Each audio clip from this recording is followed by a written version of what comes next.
غلط، ہر معاملہ الٹا ہی ہے. ہر آدمی بیزار ہوتا ہے، یار دین تو کچھ نہیں، یار اسلام کچھ نہیں، یارو ایمان کچھ نہیں. اسی کو قرآن کریم نے للکار کے آواز دے کے فرما دیا لوگوں ایسی گڑبڑ نہ کرو ورنہ میں وہ خدا ہوں. فأخذتكم الصاعقة وأنتم تنظرون. جبریل امین نے ایک چیخ ماری، ساری قوم کے جگر پھٹ گئے. میں وہ خدا ہوں، لا تركضوا وارجعوا إلى ما أترفتم فيه ومساكنكم لعلكم تسألون.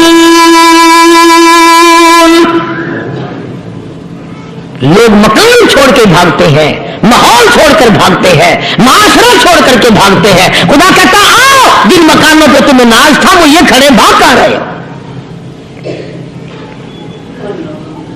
اسی کو قرآن کریم کہتا ہے ان الذین قالوا ربنا اللہ ثم استقاموا. وہ آدمی جس نے لا الہ الا اللہ محمد الرسول اللہ صلی اللہ علیہ وسلم پڑھا، اللہ کی توحید کا اقرار کر لیا، او میرے مالک تیرے سوا میرا کوئی مشکل کشا نہیں، حاجت روا نہیں، میرے دل کے بھید کو جاننے والا نہیں، میری بگڑی بنانے والا کوئی نہیں، اجڑوں کو بسانے والا کوئی نہیں، کھیتی کو آباد کرنے والا کوئی نہیں، ایک دانے سے سینکڑوں دانے بنانے والا تیرے سوا کوئی نہیں.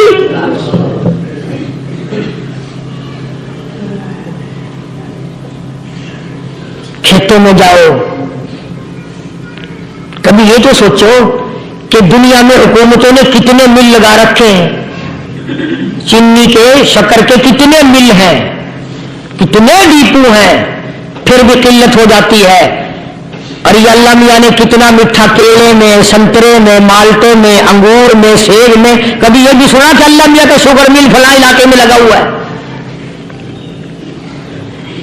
کبھی یہ تو دیکھو کہ یہ قدرت کی کاملہ کے سوا اور کون پیدا کر رہا ہے.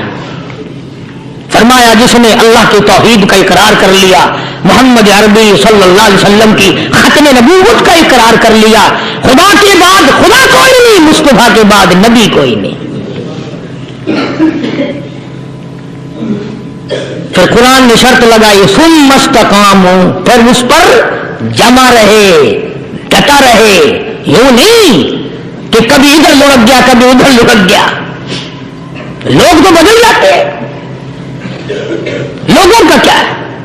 پچھلے سال کی بات ہے، یہی مغرب کی نماز کے بعد گرمی کے موسم میں میں یہاں بیٹھا ہوا تھا باہر، آگے شہر کے وہ آدمی وہ کہنے لگے جی ایک کام آئے ہیں. میں نے کہا کیا؟ کہ 25,000 روپیہ چوری ہو گیا ہمارا، بتاؤ ہمیں. میں نے کہا مجھے کیا پتا. میں نے نہیں سارا شہر کہتا ہے کہ قاری نہیں بتا دیتا ہے. میں نے کہا اچھا یہ یوں نہیں جانے کا. میں نے کہا پھر آپ دے لوں گا.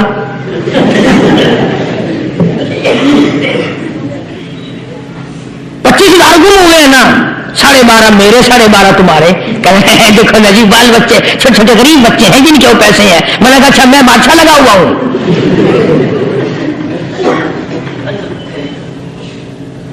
انہوں نے کہا جی سودا مہنگا. میں نے کہا پھر کہیں اور چلے جاؤں. کتنا میں نے سمجھایا نہیں ماننا کہ اگر ہمیں یوں پتہ چل جائے مولویوں کو ولیوں کو تو پھر یہ لاکھوں کروڑوں پولیس والے رکھنے کی ضرورت ہے بھلا؟ اتنی بڑی فوج کا رکھ کر کیا کریں گے ہم؟ اربوں روپیہ فوج کا خرچہ ہے. 2 ولی، ایک ولی کو اس بارڈر پہ بٹھا دیں گے، ایک ولی کو اس بارڈر پہ بٹھا دیں گے. پھر ہم بڑھانا دیں گے اولیاء کرام رجمت. ذہنیت مری گئی، سمجھ نہیں پاتے، دین کے قریب نہیں آتے، لوگ سمجھتے نہیں. فرمایا ثم استقاموا تتنزل علیہم الملائکۃ الا تخافوا ولا تحزنوا وابشروا بالجنہ التی کنتم توعدون.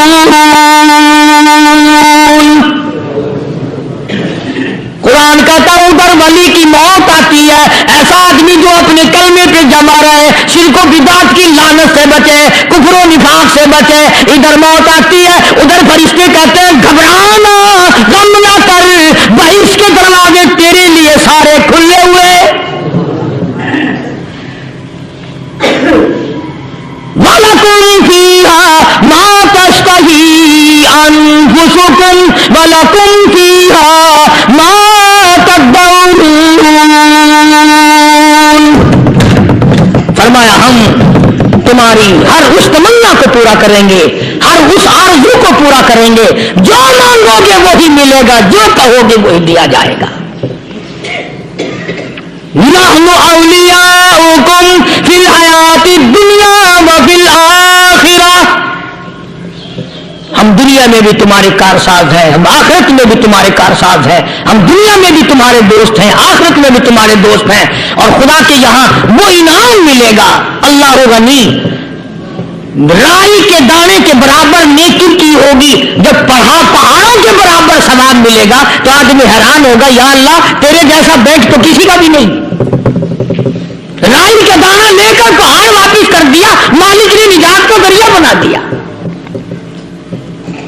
فرمایا نزلا من غفور رحیم،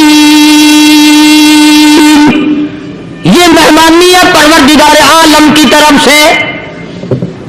قرآن اعلان کر کر کی کتاب بالاسحار ہم یستغفرون، اللہ پاک فرماتے ہیں میرے بندوں کی نشانی یہ ہے کہ وہ آخری رات میں بڑے ویلے سحری کے وقت اٹھ کر استغفار کرتے ہیں، اللہ کے حضور میں معافی مانگتے ہیں، روتے ہیں، عاجزی کرتے ہیں۔ کہتا کہ ایک طرف سی دل میں امنگتی ہے، ایک درد جگر میں ہوتا ہے، ایک طرف سی دل میں امنگتی ہے، ایک درد جگر میں ہوتا ہے، ہم رات کو رویا کرتے ہیں جب سارا عالم سوتا ہے۔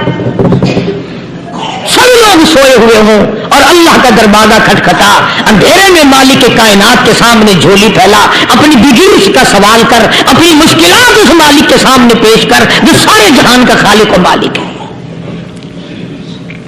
عقیدہ بھی بناؤ، اعمال بھی بدلو، مزاج بدلو، طبیعتوں میں انقلاب لاؤ، اور لوگوں ان گھروں کو مسلمانوں والے گھر بناؤ۔ تم برا مان کے جاؤ یا بھلا مان کے جاؤ، میں اپنے عقیدے کی بات کو چھپاتا نہیں۔ جس گھر میں کوئی مرد عورت قرآن کے کھولنے والا نہیں، میں اس گھر کو مسلمان کا گھر نہیں کہتا، وہ چوڑے اور کرار اور سکھ کا گھر ہے۔ تمہیں یہ سکھایا کس نے ہے کہ مرنے کے بعد قرآن پڑھا جاتا ہے اور ساری زندگی میں نہیں پڑھا جاتا؟ یہ قرآن مردوں کے لیے تھوڑی آیا، یہ زندوں کے لیے آیا ہے۔ حدیث پاک میں آتا ہے حضور کریم سب کا جو صلی اللہ علیہ وسلم نے فرمایا، عیسیٰ علیہ الصلوۃ والسلام ایک قبرستان سے گزرے، گلستان سے گزرے تو ایک قبر کو دیکھا، وہ نبی ایسا تھا، اس کے معجزات ایسے تھے، قبر میں دیکھا تو ایک بڑھیا جل رہی ہے، سڑ رہی ہے، تباہ ہو رہی ہے، رو رہی ہے۔ تو عیسیٰ علیہ الصلوۃ والسلام پناہ پناہ کر کے وہاں سے گزر گئے۔ چند دنوں کے بعد جو اسی قبر کے پاس سے گزرے تو عیسیٰ علیہ السلام کو دھیان آیا کہ اس قبر میں ایک بڑھیا بڑی عذاب بھگت رہی تھی، مگر اس دن جو دیکھا وہ تو عیش میں بیٹھی ہے، تخت میں بیٹھی آرام کر رہی ہے۔ سیدنا عیسیٰ علیہ الصلوۃ والسلام نے اللہ پاک سے سوال کر دیا، الہی مرنے کے بعد تو آدمی کوئی نیکی بھی نہیں کر سکتا، اس نے کیا کر لیا جو اس کا سارا نظام بدل گیا؟ آواز آئی، اے عیسیٰ لکھ کے لے جاؤ یہ بات، حضور کا فرمان ہے۔ فرمایا اے عیسیٰ، اس مائی کے چھوٹے سے پوتے نے استاد کے پاس جا کر کے پڑھا بسم اللہ الرحمن الرحیم، اس ننھے سے منہ سے، چھوٹے سے منہ سے جب یہ لفظ نکلا، اے اللہ تو بڑا مہربان ہے، تو بڑا کریم ہے۔ عیسیٰ چھوٹے سے منہ سے جب نکلا، وہ تو معصوم تھا، اس کے منہ سے جب نکلا نا تو میں بڑا مہربان ہوں، میں نے اس معصوم بچے کے صدقے میں اس کی دادی پہ کرم کر دیا۔